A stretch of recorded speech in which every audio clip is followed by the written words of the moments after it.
Well, good morning. Good to have you with us. Thank you for choosing to come to church this morning and being part. We're part, King's Church, are part of just a terrific number of churches in Mid-Sussex, people that we know and love. So this is one church of many great churches in the area of all sorts of different denominations and persuasions, Anglican, Methodist, all sorts of different, too many to name, but we are so glad that you've chosen to come here this morning. Now, I know in those moments when somebody says, oh, why don't you talk to somebody next to you? It's not always what you want to do. So I always try and give a kind of get out. But you can have those awkward social moments, can't you? I had one yesterday, day before yesterday. You might have heard on the video, we run something here called the Alpha Course. Alpha's a fantastic way of finding out more about the Christian faith.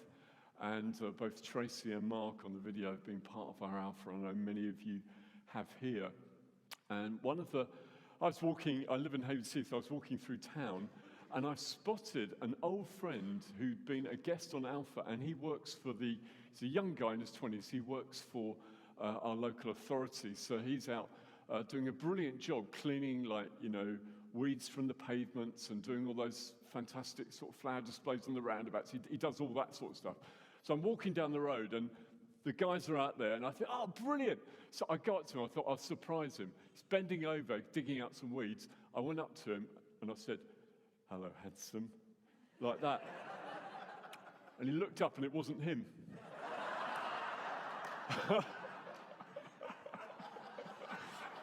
So this complete stranger just looked at me and said, you all right?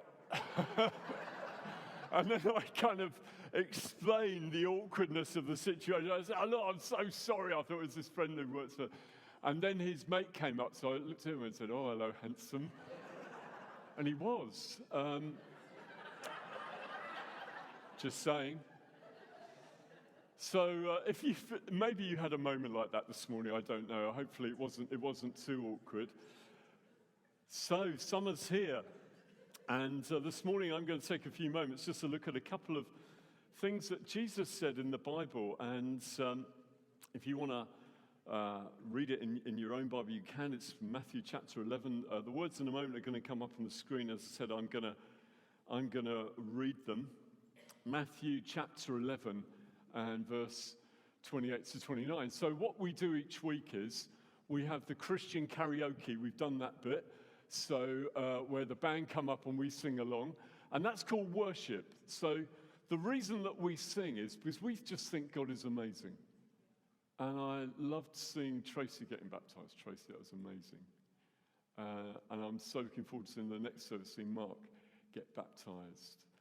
And saying that we know Jesus, he's transformed our lives. And it makes us want to sing. And that's what worship is about. And that's why we sing. But also, week by week, we spend just a few moments to look at a short few verses of what this book says, the Bible.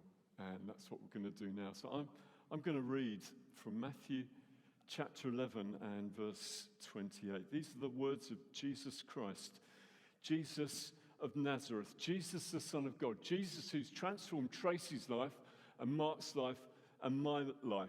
The same Jesus that came down from heaven, lived on this earth, a pure sinless life. The same Jesus who was crucified for my sin and yours. The same Jesus who rose again after 3 days and then ascended back to heaven. It says, this Jesus that I know is praying for me and for you right now. These are the words of this Jesus that I'm going to read to you now. Matthew 11, verse 28. Some of you will know these. Some of you will never have heard this before. But Jesus said this, come to me, all you who are weary and burdened, and I will give you rest. Jesus said, take my yoke upon you.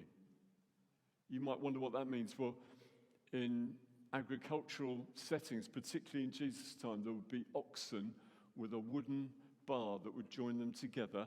Jesus is saying, take my yoke, be yoked with him. Take my yoke upon you, learn from me, for I'm gentle and humble in heart, and you'll find rest for your souls. Don't you love that? I love the Message version of the words of Jesus. Jesus said this, "Are you tired, worn out, burned out on religion? Come to me, get away with me," Jesus says, "and you'll recover your life. I'll show you how to take a real rest. Walk with me and work with me. Watch how I do it," is what Jesus says. "Learn the unforced rhythms of grace. I won't lay anything heavy or ill-fitting on you. Keep company with me, and you'll learn to live freely and lightly." What amazing words. I love those words of Jesus. So as we come into this summer season, summer's a kind of weird time. I know for some of you that are here, maybe you've just finished university, college, or school, and it's that moment where there's an exciting prospect of several weeks without studying, several weeks of some form of break from your routine. For others, maybe that's also a moment when we come into the summer months when you think you're going to take some sort of break. But there's other people, you come to the summer, well, there's no holiday. It's just life goes on the same. It's not a given that everybody goes on holiday or even can afford to. But in these moments, often there's an emphasis of summer's here. Come on, let's rest and relax. I'm really fortunate in that I'm married. I really am fortunate. I mean, look at me. You know, this is my face now. I couldn't tell the difference between my face now and my face earlier on the screen with the aging app. But we're fortunate in that my wife, she's originally from Devon, and her parents live in North Devon. So when we visit them, it's a beautiful part of the world. I wonder if Megan, you could put this slide up. This is us last week learning to fly. It was amazing. We went to this place where you could fly. Clearly not. We were just jumping. But there's that, you've got to say that. As other people said, really? There's a place where you can learn to fly? So that is us on holiday last week, enjoying ourselves. Now, maybe as you come into the summer, this is your perception of what should be happening. Well, not that, clearly. You probably don't want to do that. It's all a bit crazy. So just to say, one of those people is my son, Jack. The other one, Lucy, who was on stage just now. So we're coming into this enjoyable season of, you're shaking your head. Why are you shaking your head? Why is that? Are you embarrassed? Do you want me to really embarrass you? Who wants me to really embarrass Lucy? You bad, bad people. You're in church this morning, you're picking on this young girl, and I'm embarrassing her now. So there's these moments in the summer when we think about rest, and Jesus actually talked about us having rest. We see one of the things I love to do, I don't think I'm alone in this, I do like to have a nap. Does anybody else here like to have a nap? Jim likes to have a nap. Now, I do like to have a nap, but one of the unfortunate things is that when I nap sometimes, I look like I've died, as you can see from this picture. Same holiday, the excitement of jumping and learning to fly just got too much for me, and that is me afterwards, all right? I know it's not a pretty sight, but I do love to nap. And I'll take opportunities. It all just gets a bit too much sometimes. I'll have a nap. So here's another example of me having a nap. Now, this is the sort of family I have. I've been working hard. I'm on the sofa. I'm absolutely worn out. I think that was a Sunday afternoon, you know. Maybe I've been preaching my heart out, and I'm just having a sleep on the sofa. And they all creep round and take the selfage picture, the selfie. And then there's this one as well. This was when I had to be restrained on a flight. I mean, it really does look like that, doesn't it? It looks like I've been put in a straitjacket for the safety of myself, the passengers, and the crew. It's bizarre, isn't it? And I don't know what you're like when you want to have a rest. I just find myself I do get really, really tired. And life can be tiring sometimes. So I remember, because if you're a Christian here today, a Christian is somebody that's got a relationship with God through Jesus. If you read books about Christians in the past, one of the things I realized, they used to get up really, really early to pray. So if you want to be a proper Christian here this morning, you've got to get up early to pray. But the thing is, I don't like getting up early, really. So I was reading all these books about famous Christians through the years who got up early to pray. And I remember I said to a friend of mine, why don't we meet at 4:30 in the morning to pray? Because that's what these godly people did. So we used to meet and we'd pray, that's a really, really good thing.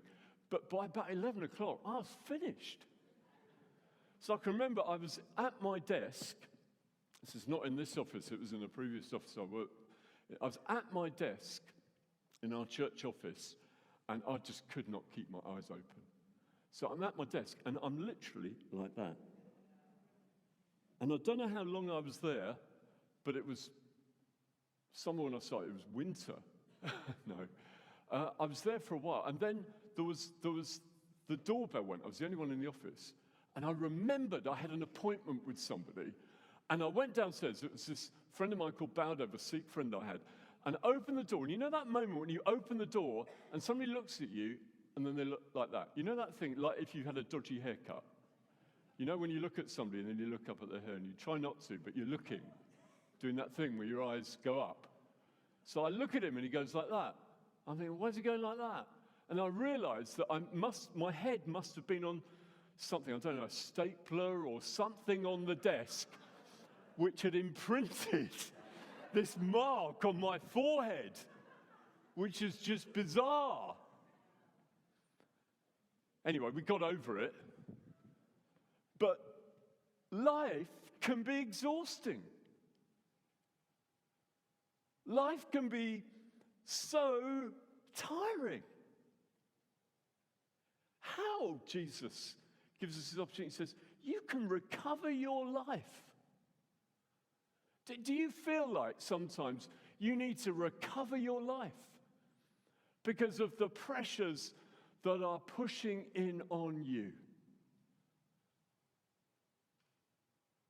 You may be physically tired, maybe through ill health, maybe through, having young kids, maybe through overwork, maybe through all sorts of reasons.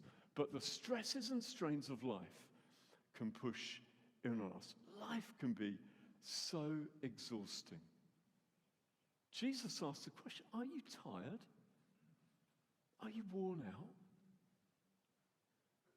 He says, come to me, all you who are weary and burdened, and I'll give you rest. You see, the context of what Jesus was saying, because we never sort of like just pluck a bit out of the Bible. There's always, we want to read it and see, what was Jesus, who was he speaking to at the time? Well, he was speaking to a crowd.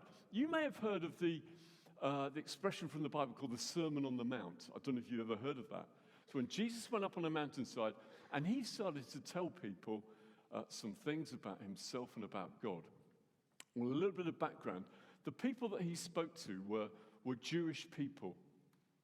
They had this Jewish faith and religion and belief in God. I don't know if you know this, but there were 613 rules that people had to keep to obey the Old Testament law that was given to Moses. 613 they had to keep.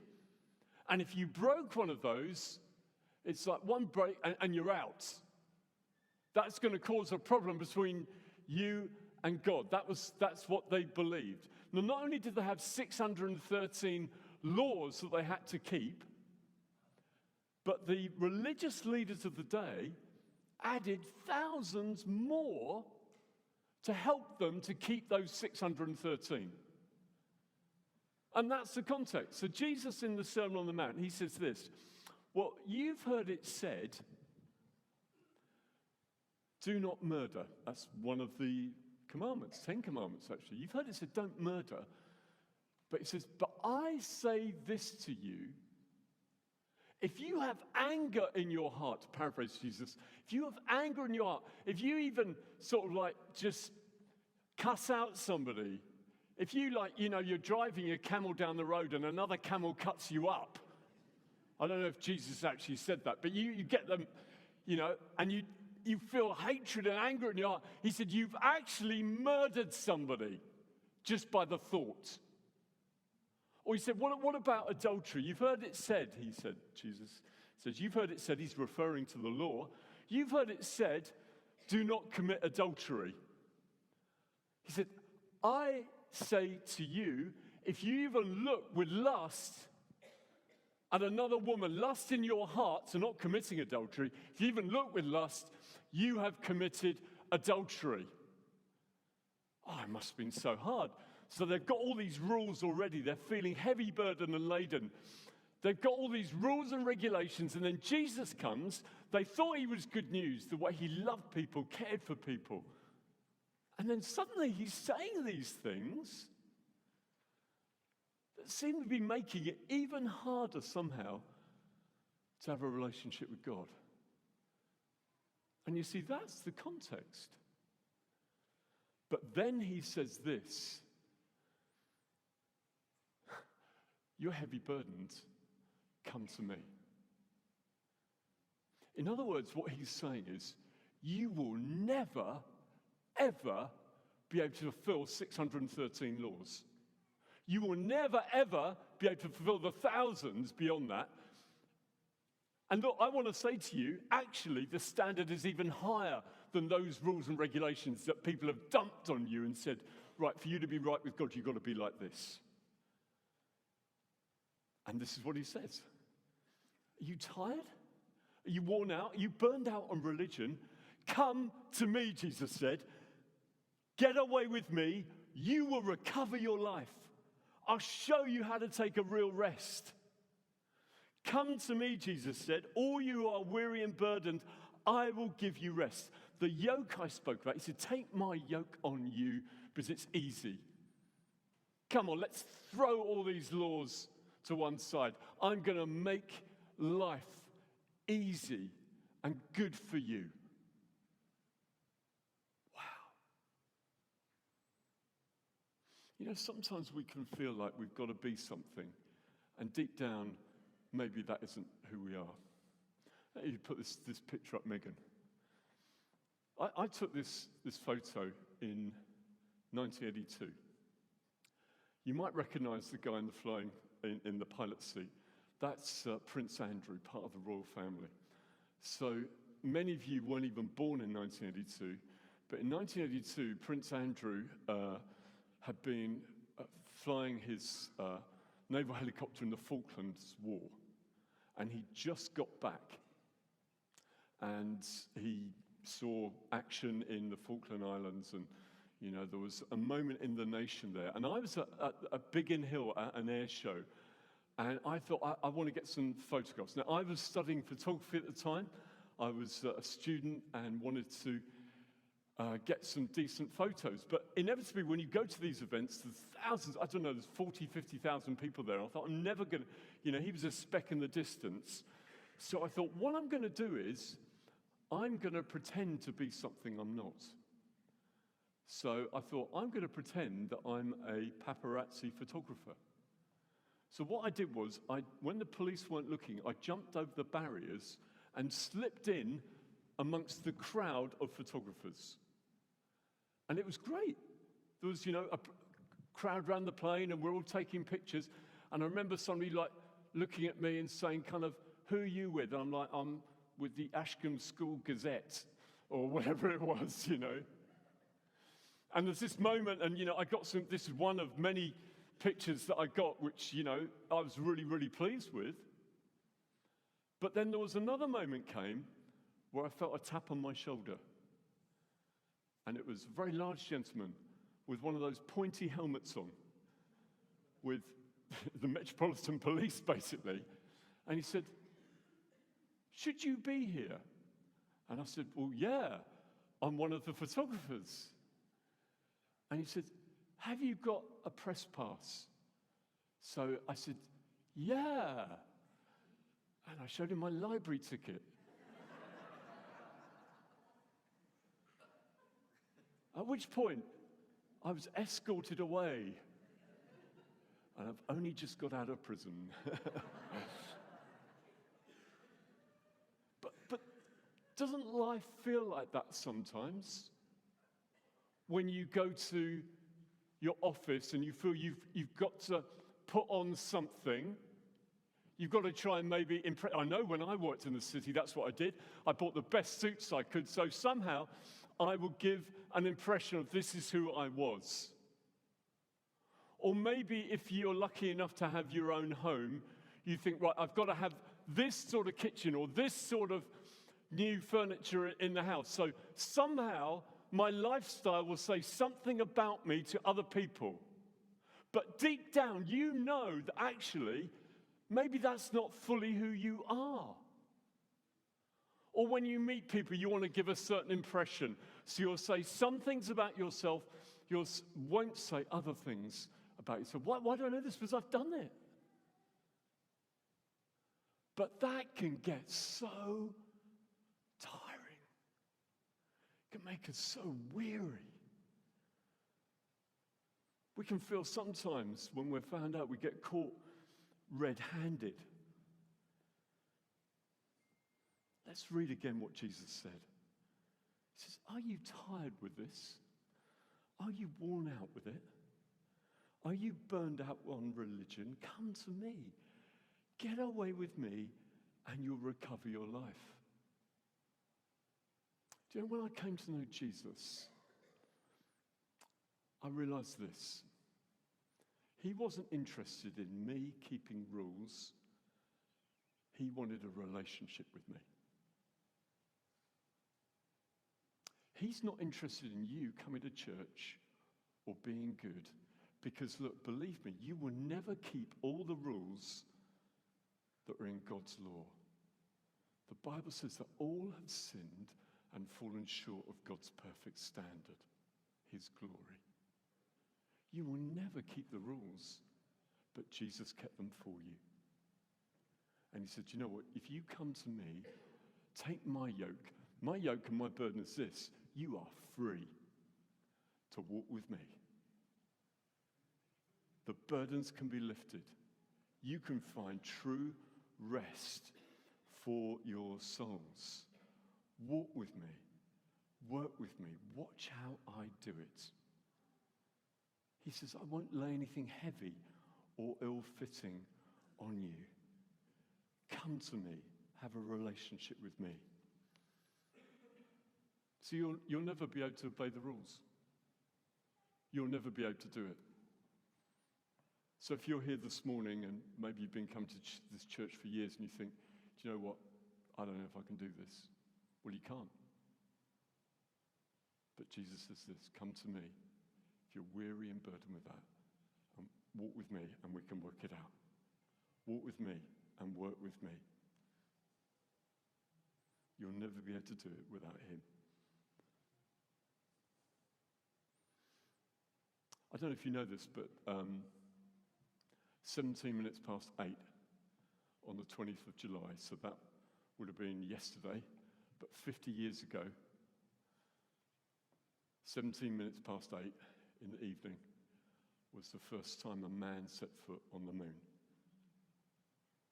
50 years ago. Amazing. Amazing achievement. I've been listening to some podcasts about it. It's just absolutely incredible how they did it.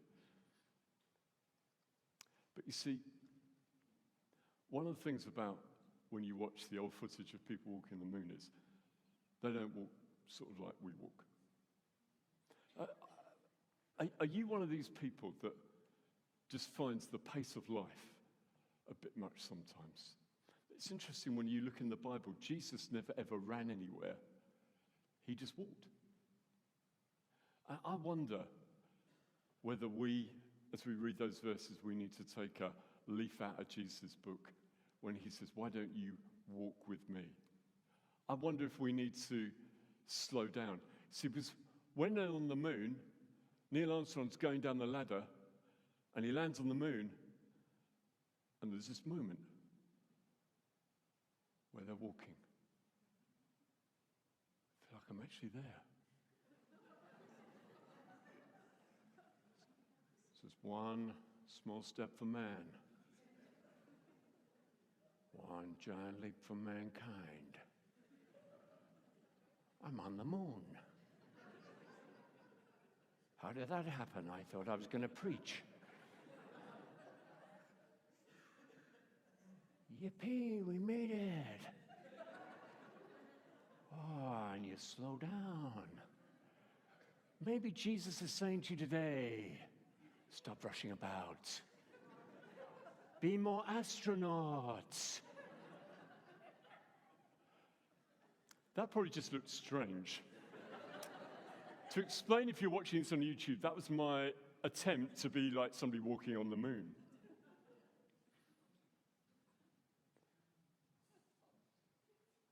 What is it that God is saying to you today about what he wants for you? You can race around like crazy.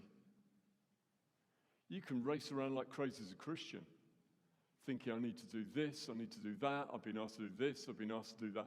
What is it that God is saying to you? Jesus is saying to you? Because he's saying, why don't you walk with me? Come with me. When you put your faith and your trust in Jesus, he will help you to take the steps you need to take to fulfill all the good things he has for you. Walk with me, work with me, watch how I do it. See, when you come to know Jesus, there's a pace that he goes at. And look, he doesn't go in slow motion always. Sometimes things are slow. But there's a pace that Jesus wants you to walk at with him. And if you slow down to be with him, he'll help you to walk with him. If you take the pace of Jesus, you will know the peace of Jesus. If you run around like a headless chicken, you won't know that. So what can I say in summary? Jesus is offering us rest. He's saying if you're weary and burdened, if you're tired of religion and trying to get it right all the time, but feeling like you get it wrong all the time, he's saying you can come to him and you will find rest. You will find rest for your souls. You will be able to get away and recover your life, and he will show you how to take real rest. In a moment, I'm going to pray, but I wonder if I could invite the band back up. We're going to sing in a moment.